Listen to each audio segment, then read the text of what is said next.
Chapter 27. When it was decided that we were to sail to Italy, they handed over Paul and some other prisoners to a centurion named Julius of the imperial regiment. When we had boarded a ship of Admiratum, we put to sea, intending to sail to ports along the coast of Asia. Aristarchus, a Macedonian of Thessalonica, was with us. The next day we put in at Sidon, and Julius treated Paul kindly and allowed him to go to his friends to receive their care.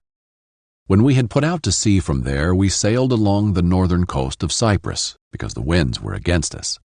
After sailing through the open sea off Cilicia and Pamphylia, we reached Myra in Lycia. There the centurion found an Alexandrian ship sailing for Italy and put us on board. Sailing slowly for many days, with difficulty we arrived off Cnidus. Since the wind did not allow us to approach it, we sailed along the south side of Crete off Salome. With still more difficulty we sailed along the coast and came to a place called Fair Havens, near the city of Lasea.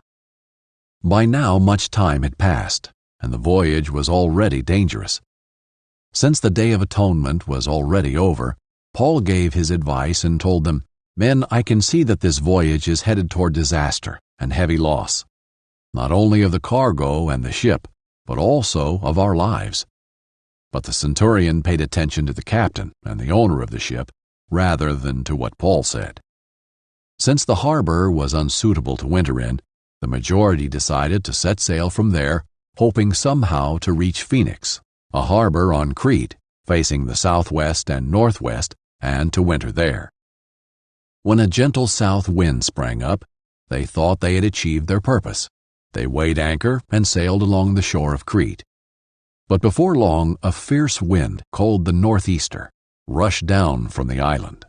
Since the ship was caught and unable to head into the wind, we gave way to it and were driven along.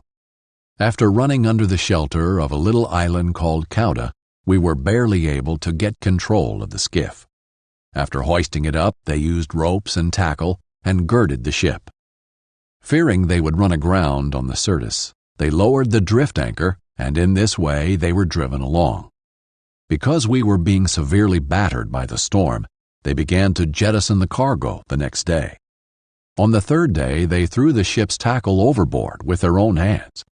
For many days neither sun nor stars appeared, and the severe storm kept raging. Finally, all hope was fading that we would be saved. Since they had been without food for a long time, Paul then stood up among them and said, "You men should have followed my advice not to sail from Crete and sustain this damage and loss. Now I urge you to take courage, because there will be no loss of any of your lives, but only of the ship. For last night an angel of the God I belong to and serve stood by me and said, 'Don't be afraid, Paul. It is necessary for you to appear before Caesar.' And indeed, God has graciously given you all those who are sailing with you. So take courage, men, because I believe God, that it will be just the way it was told to me. But we have to run aground on some island." When the 14th night came, we were drifting in the Adriatic Sea, and about midnight the sailors thought they were approaching land. They took soundings and found it to be 120 feet deep. When they had sailed a little farther and sounded again, they found it to be 90 feet deep. Then, fearing we might run aground on the rocks, they dropped 4 anchors from the stern and prayed for daylight to come. Some sailors tried to escape from the ship. They had let down the skiff into the sea, pretending that they were going to put out anchors from the bow. Paul said to the centurion and the soldiers, "Unless these men stay in the ship, you cannot be saved." Then the soldiers cut the ropes holding the skiff and let it drop away. When it was about daylight, Paul urged them all to take food, saying, "Today is the 14th day that you have been waiting and going without food, having eaten nothing. So I urge you to take some food, for this is for your survival, since none of you will lose a hair from your head." After he said these things and had taken some bread, he gave thanks to God in the presence of all of them, and after he broke it, he began to eat. They all were encouraged and took food themselves. In all, there were 276 of us on the ship. When they had eaten enough, they began to lighten the ship by throwing the grain overboard into the sea. When daylight came, they did not recognize the land, but sighted a bay with a beach. They planned to run the ship ashore if they could. After cutting loose the anchors, they left them in the sea, at the same time loosening the ropes that held the rudders.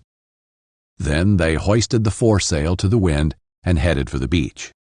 But they struck a sandbar and ran the ship aground. The bow jammed fast and remained immovable, while the stern began to break up by the pounding of the waves. The soldiers' plan was to kill the prisoners so that no one could swim away and escape. But the centurion kept them from carrying out their plan, because he wanted to save Paul, and so he ordered those who could swim to jump overboard first and get to land. The rest were to follow, some on planks and some on debris from the ship. In this way, everyone safely reached the shore.